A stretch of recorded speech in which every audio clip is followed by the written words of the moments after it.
For integrating into the factory stereo, we're going to be using the Rockford DSR1. This is a joint effort between Rockford and iDataLink Maestro. The two of them will allow us to tell the radio that it is actually a factory premium audio system by reprogramming it and giving us a clean 5-volt, perfectly flat, no bass roll off, no EQ, no nothing, output into the DSR1, which in turn we now have a full DSP that we can do anything we want with. What we need for my data is this piece here, which is the DCH3. This is the harness that is going to attach to the back of the radio. Has the big factory harness right here, and then coming off of it are the speaker wires and a 3-foot cable to run to the DSR1. When you're doing this, you can no longer use the radio power for anything. You have to do a full amplified system at this point, because if you're doing the premium audio system, it doesn't use deck power for anything. It's a preamp level output going into the factory amplifier. When you get a DSR1, the first thing you have to do is plug it into your computer and tell it what it's going to do, whether you're doing it for something like this where we know the car it's going into, or you're going to use it as a standalone. The DSR1 is one of what I like to call the trifecta of doom, in that it could be a standalone DSP that can be high level, it can be low level, or in this case it can be iData. So it's a really cool piece to do that for. There are some limitations to it in the first two configurations, like it's only a 4-channel input, both high level, low level, but for what we're doing it's going to be perfect.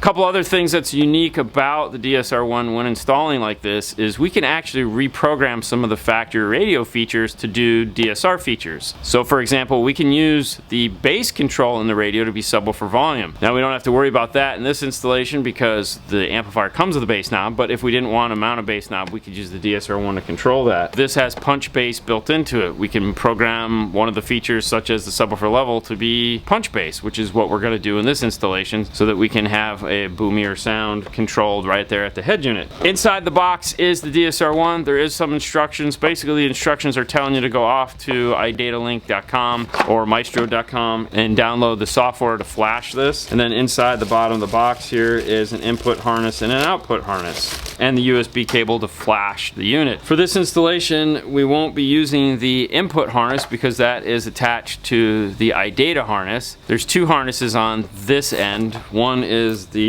input harness that you see here, and the other one is the actual data connection that is located on the same side. They both plug into the brain right here. The third piece to this is this set of wires right here. These are the data wires that are going to talk to the car. They're not located behind the radio, they're over behind the glove box, so we'll be plugging into the little module pod that's behind there. First thing I need to do is get this over to the laptop though and tell it what it's going into. When you're done programming the DSR1, it'll ask you if you'd like to open the instruction manual. Of course, click yes, scroll down to your vehicle, and this will walk you through the process of what you need to do to put it into the car. This is indicating here behind the glove box the connection you need to make.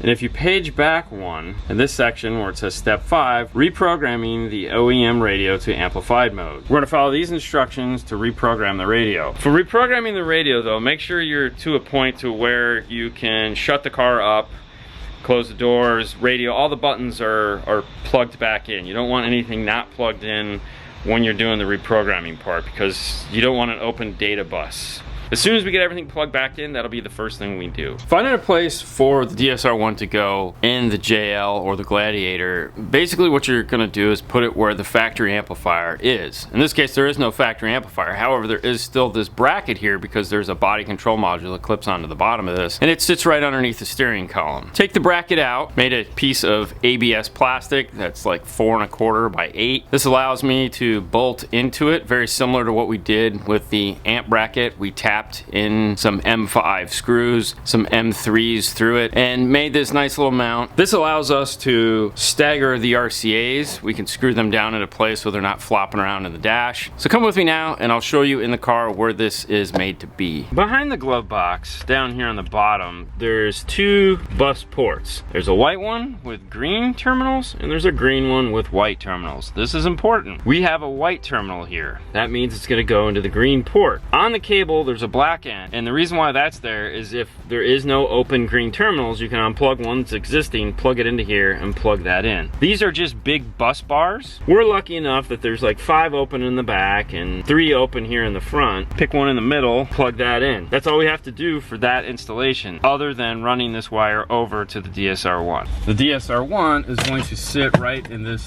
area here,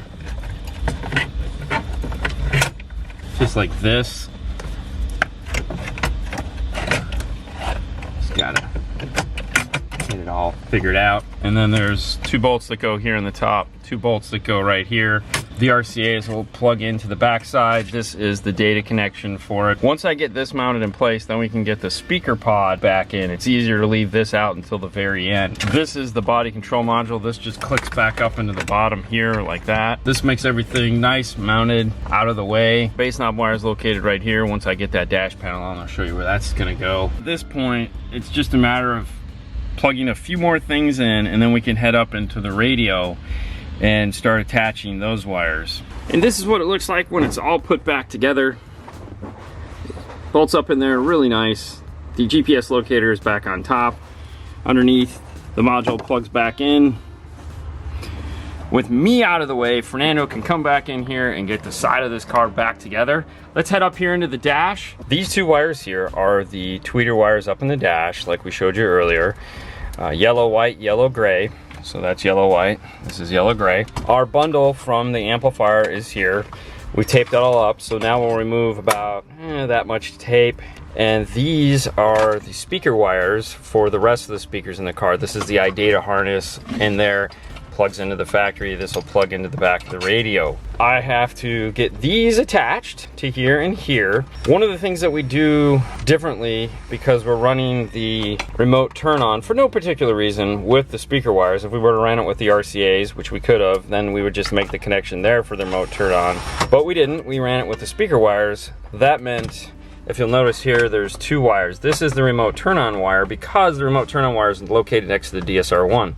So I ran it with this, taped it into the harness. That gives me the remote turn on wire right here. So we'll make all these connections in the dash, then we can plug the radio back in.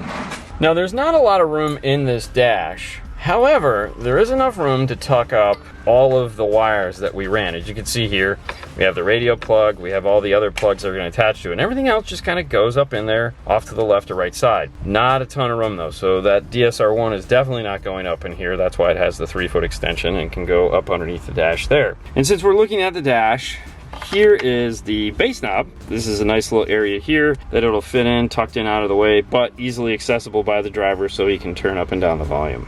I have my laptop over in the seat. Start with the emergency brake off. Make sure the turn signal is in the middle position. Turn the car to run. Get the first honk. Left turn signal, second honk. Wait, the radio should reboot twice. Now you're in amplified mode when you hear those 2 honks. Just wait for this to get done, and that's pretty much it.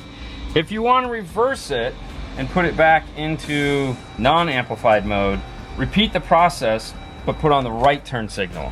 So just flick this up. There's a couple different horn honks that'll tell you. So you heard the 1 horn honk, you heard a second horn honk, and then you hear 2 horn honks. So you're hoping to get 4 horn honks. If you get 3 horn honks, that's telling you at the very end. So you get 2 and then 3, that's telling you that it's back in regular radio mode. If you get 5 horn honks at the end for a total of 7, that means you screwed it up.